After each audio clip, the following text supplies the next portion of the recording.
Corded products are dangerous in households with children and pets. The Window Covering Safety Council urges you to make the right choice when choosing your drapery hardware and select a cordless option to make your home safe for kids. In this video, we'll show you how to mount pinch pleat draperies with a standard white traverse rod, step by step. First, take a look at the installation guide that was included with your drapery hardware. Make sure you have all of the parts and all of the tools you'll need. And if you're installing into anything other than wood, get the appropriate screws and anchors. Lay your drapery on a flat surface, remove the tissue and top paper bands only, leaving the bottom of the draperies banded.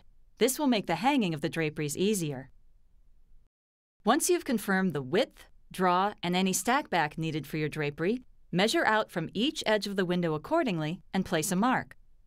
Based on the desired length of the drapery, determine where the top of the rod will be, add 1/8 of an inch, and make a mark.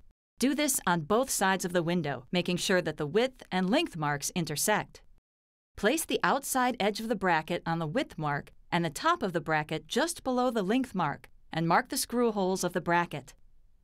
If necessary, line up the top edge of the support bracket with the outside brackets and mark the screw holes for the support bracket. Next, drill the holes for the screws with a 1/16 inch drill bit and screw the bracket securely into place. You'll need to count the number of pleats on your drapery to determine if you have the correct number of glides on your rod. If you need to add or remove glides, follow the printed instructions that came with your hardware. Now slide the traverse rod onto the outside brackets and under the support brackets. Follow the instructions sent with your hardware to secure the support brackets to the rod.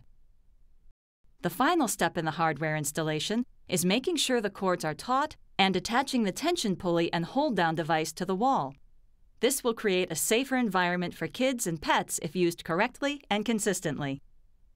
Prior to hanging your draperies, it's important that you properly crease the space between the pleats to assure the drapery will open and close smoothly on the rod. This is referred to as breaking the buckram. For a standard traverse rod, take the first 2 pleats of the drapery and match them up. Now, fold the fabric towards the front of the drapery and put a hard crease into the header of the drapery.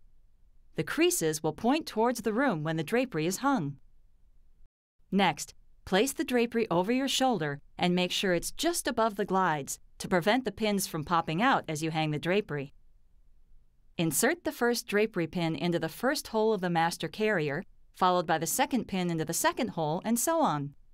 Insert the last pleat into the front corner hole of the bracket rod. The last hook will insert into the hole closest to the wall on the side of the bracket. After removing the banding at the bottom of the drapery, slowly open the drapery, making sure that the folds between the pleats are pointed toward the room. At the hem of the drapery, gently separate the lining from the drapery and allow the natural hang of both the drapery and lining to align to one another.